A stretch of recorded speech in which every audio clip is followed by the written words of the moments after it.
Welcome to Popes and Pylons After Action Report. Today we're going to talk about our past campaign as Dahomey, going for the Where the Heart is achievement in Europa Universalis IV. Before I go any further into what's on today's menu, please be warned, there are going to be tons of spoilers of my Let's Play campaign as Dahomey. And if you're still interested in watching that play, maybe you shouldn't watch this video yet. Maybe instead you could just go into the first video. I think I should be able to put a link up here somewhere for you to go there, and then come back once you've done watching the 9 episode campaign, and come back to this video and see what I have to say. For everybody else, for those people who are not interested in watching Let's Plays, not interested in watching me do Let's Plays, but are still interested in sort of my insights on, speed achievement runs, the Dahomey run in particular, and maybe even something about Europa Universalis in general, and what have I learned in these runs, etc. Please stay around, and of course all of those who've already watched my Dahomey campaign, welcome. It's great to have you here. Now, let's talk about Dahomey. Where the Heart is achievement.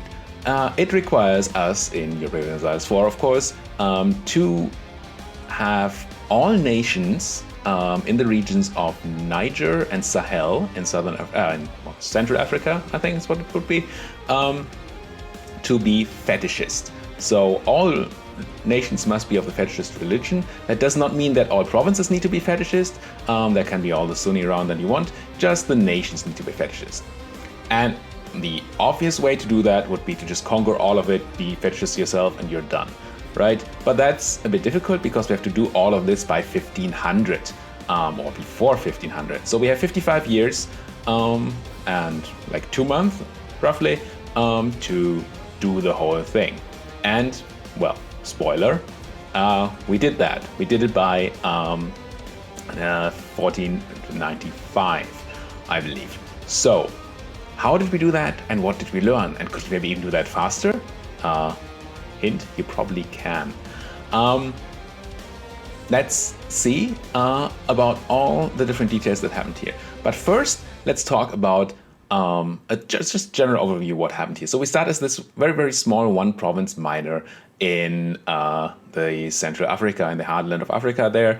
Dahomey, a 111 province, so 3 development, the smallest amount of development you can have, with a pretty bad ruler, and terrible ideas, but as you'll see later on, ideas really were not important in the campaign in the slightest. So bad ideas, not a bad thing in this case. So we start as this tiny, tiny, tiny nation, and we have 55 years to take all the land around us, or to have only fetishist nations there. In theory, there's a lot of help there, because there are many more fetishist nations around, especially surrounding Dahomey. All the neighboring nations are already fetishist at the start of the game. And then there's tons of Sunni in the north and in the west of Dahomey. So in theory, we would just sort of group up with these fetishists and try to get rid of those Muslims. The problem is that we don't have a border to anybody that is not fetishist. So we can't even get claims on anybody. We could try to grow the other fetishist nations, but then we wouldn't have power, and it could be very, very hard to just use the AI to do all the conquering. So instead, we had to generate a power base first, because we could, before we could go and take on the strong Sunni nations of Songhai and Mali mostly. There are other strong Sunni nations around, but Songhai and Mali turned out to be, at least in theory, the sort of strongest threats there. Now, we did that. We forged some alliances, we declared wars as soon as we could possibly do. This was sort of a bit of a waiting period, which we almost always have when you have one province minor starts, because you need to find the right place and time to declare war, where target allies maybe don't come in and your allies are willing to join. And as you'll see for the speed campaigns, it's not really viable to wait for 10 favors with somebody to call them in. So you have to call them in on a promise of territory. And well, there are 2 options there. Let's say 3 options how to do that. You call them in, you promise them territory, and you give them territory at the end of the war. 1 option, sure. Other option, you call them in, you promise them territory, you don't give them any territory, they hate you, they break the alliance, and nobody else will ever come in on a province of territory again, or at least for a couple of years, and in a speed run, well, it's basically it. So option number 3, that's, I don't know if you would call that an exploit, is the only time that the AI nations look at the promise of territory is in the final peace deal, not in separate pieces that you do with other people in the war, so they're allies. So if in the final peace deal you take territory or you take any gains, any real gains, but they don't get anything, they will be annoyed. But whatever happens in those separate pieces beforehand, that they don't mind. So you attack somebody, that's what we did. You attack somebody, they call in their allies, you fight them, you win, and then you peace out these allies first and take as much land from them as you can, possibly. It's a bit annoying because they won't be co-belligerent, meaning that they will be more expensive to take land from. You will have to pay Diplo for it probably because you won't have the claims and so on. Vassalizing is a good option, and we talk about that in a minute. But you can do that without your allies being unhappy. And then once there's only one participant left, the primary participant, you maybe don't take anything from them. You could just take like make them break alliances and stuff, things that don't give you a positive gain, in which case your allies will be, yeah, okay, that's fine, it's fair. We didn't really get what we wanted, but you also didn't take anything from this war, so okay, sure. And then you can keep your allies, if that's even necessary. So that's what we did in the beginning. We betrayed some people, we expanded a bit, and then made some vassals, got more powerful, and started overrunning our neighbors. All the time, of course, trying to look for opportunities to attack people without allies in there, as you always do in EU.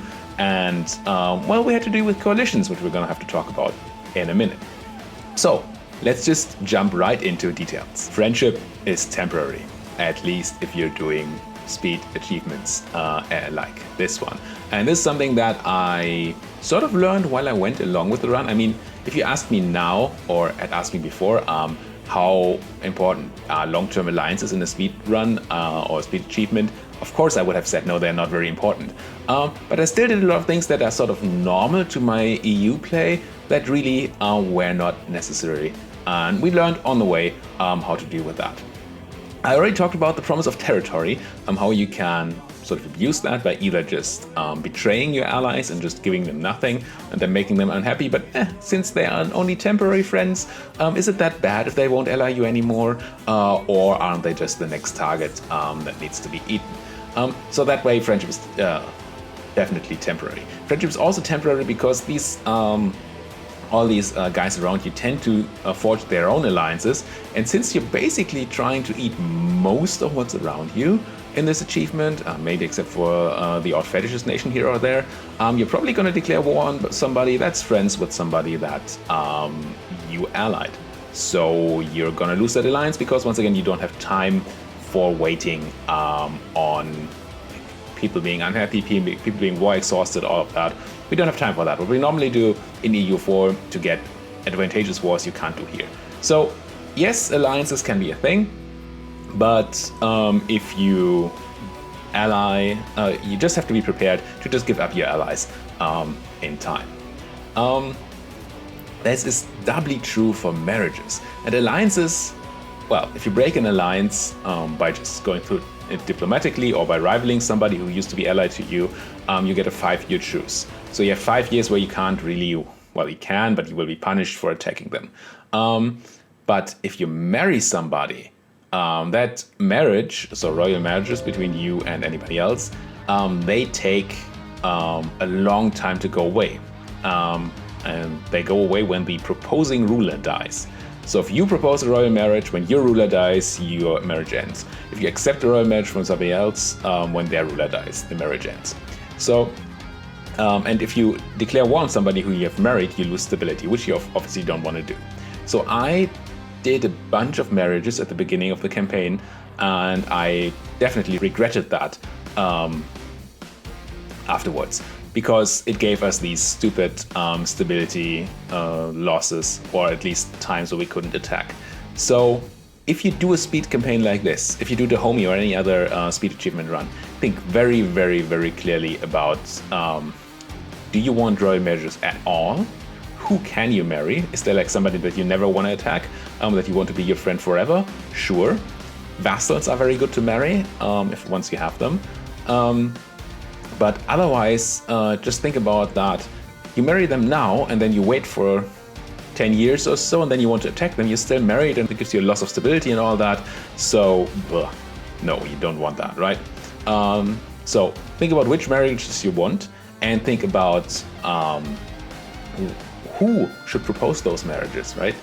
You can check how old each ruler is, which ruler is more likely to die, and then have, so you get a proposal from the AI, you check and to see their ruler is really young and yours is like 60.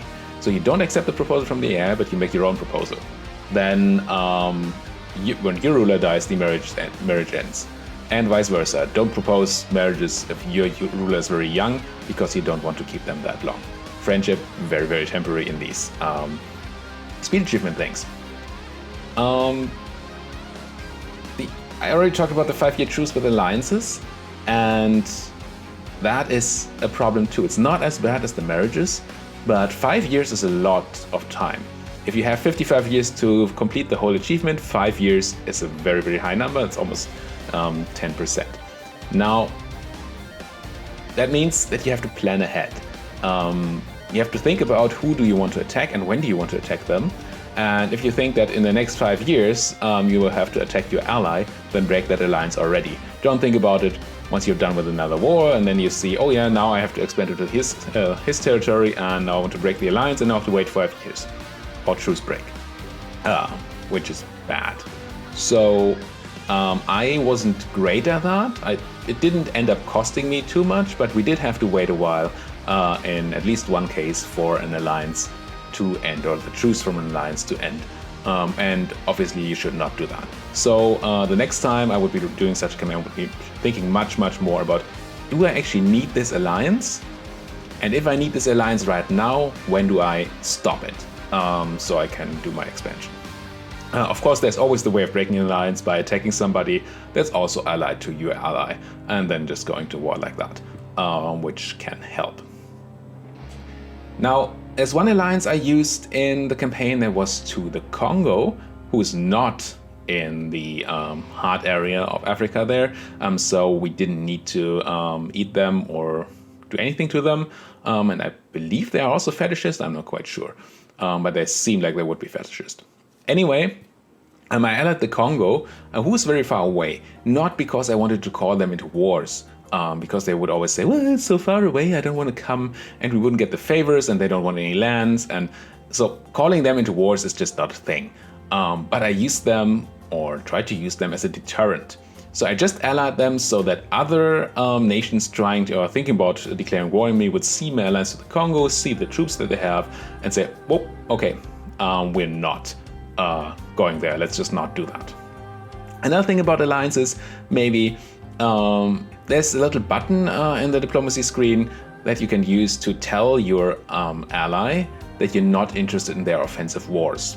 Now that leads to you not gathering trust, but we already discussed trust is not a thing if you're running for speed, or very little, not trust, favors. You're not going to be accumulating favors, that's what it is. Also, they might just decide that this alliance, if they don't help us with our attacks, then why do we have this alliance? So they might just say no, or just end the alliance.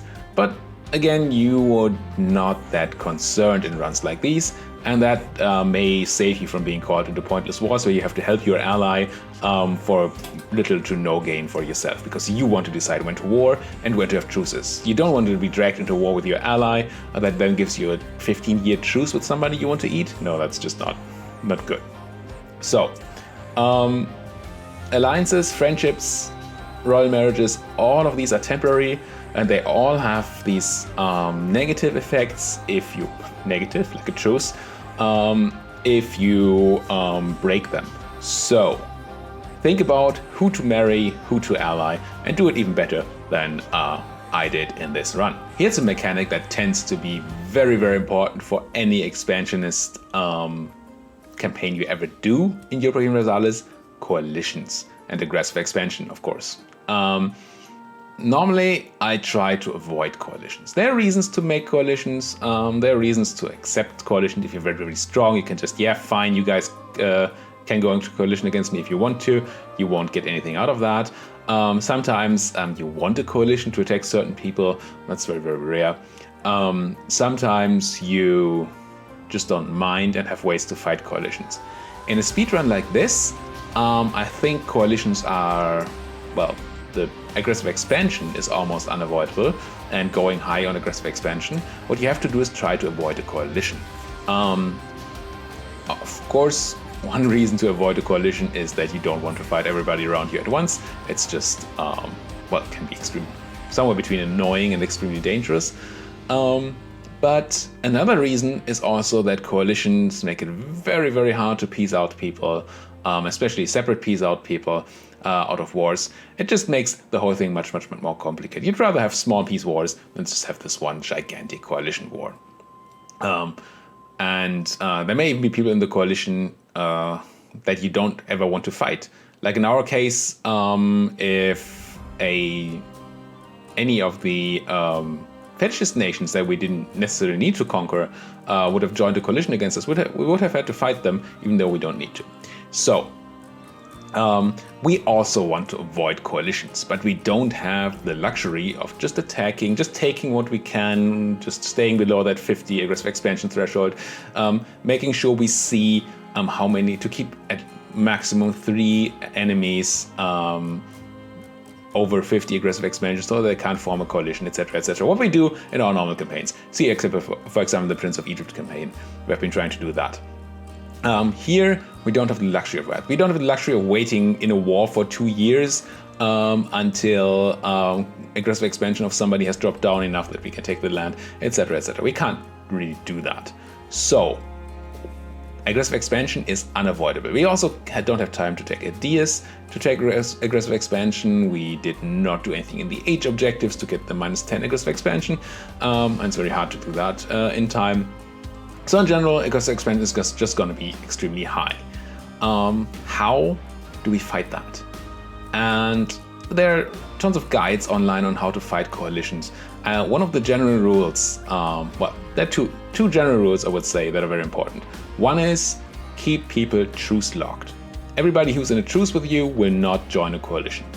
So if you just keep fighting people quickly enough, attacking them quickly enough, they will be in a truce with you from the end of the war, and they won't be able to join the coalition.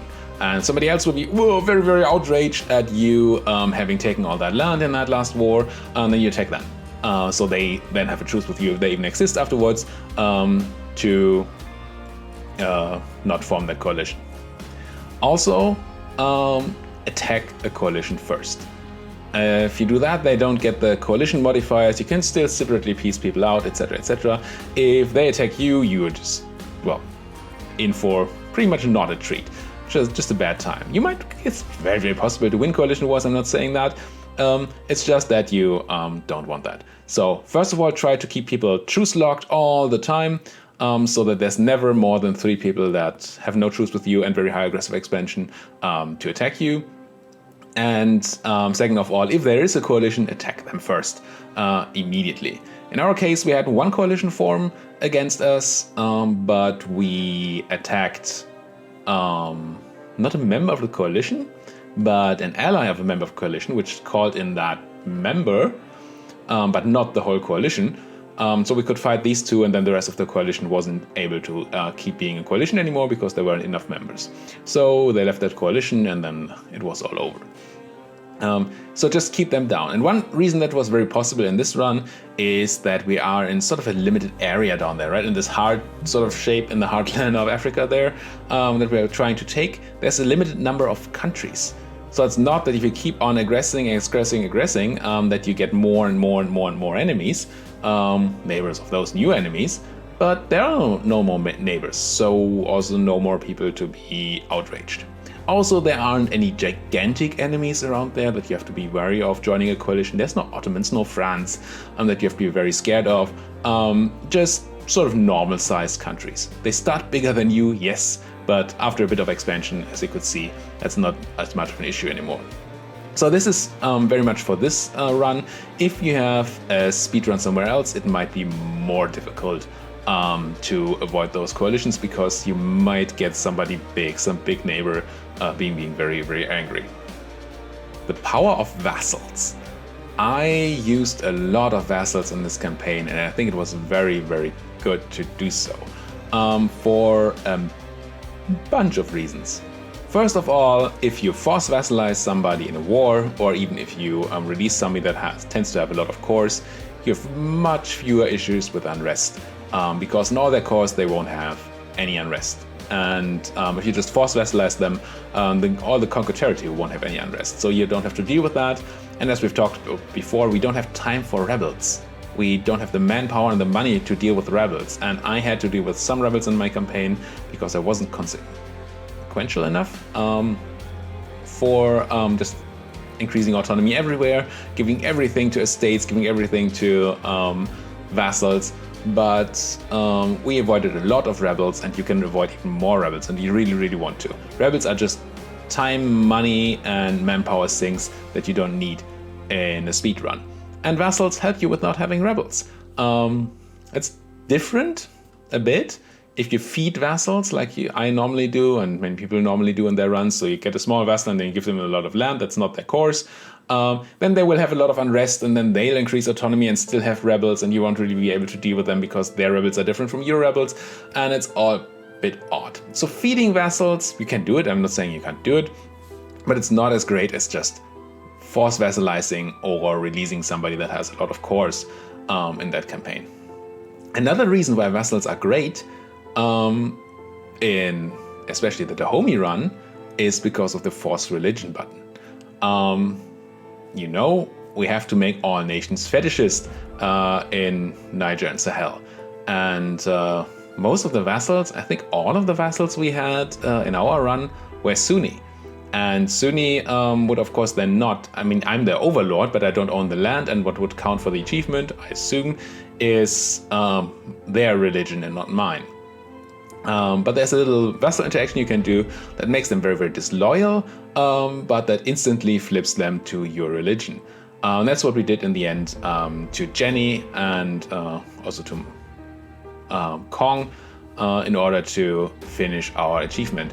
You just press that. You have to get them below 50% liberty desire, and then you can just hit that force religion button, and suddenly, bam, whole region that you gave them or that they have is now your religion. So especially for our run it was great, but also for other speed achievement runs, it's going to be very, very helpful to have these vassals to avoid rebels, but also you get manpower and force limit in amounts that are higher than you would get from owning the land yourself. Not just because autonomy, but also because of base values for each country. For example, the base of 10,000 manpower for every country.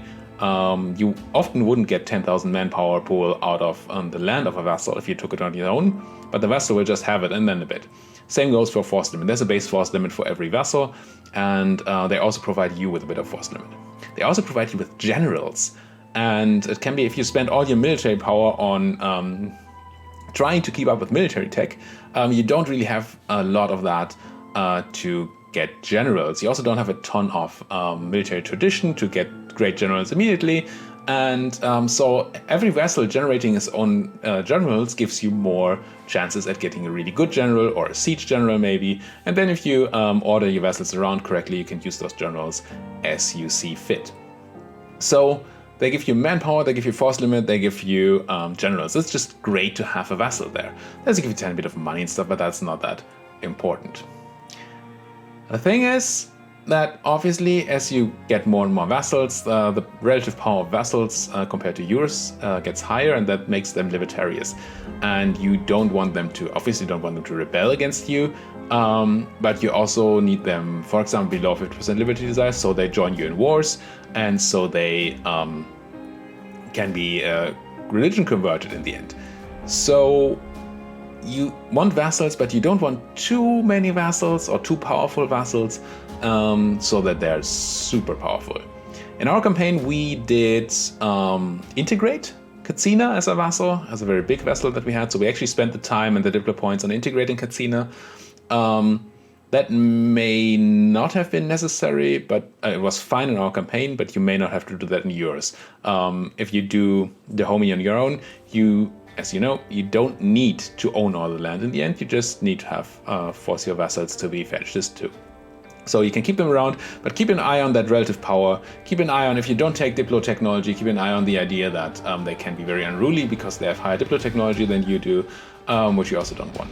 But there are a couple of ways to handle that, and one of that is to placate rulers. At least in our campaign, we had a ton of prestige to throw around from all the fighting, especially against rivals. We had tons of prestige, so we could just, whenever we had issues, just hit that placate ruler button a couple of times to make them less libertarious. We did that especially with Katsina when we integrated them to handle that.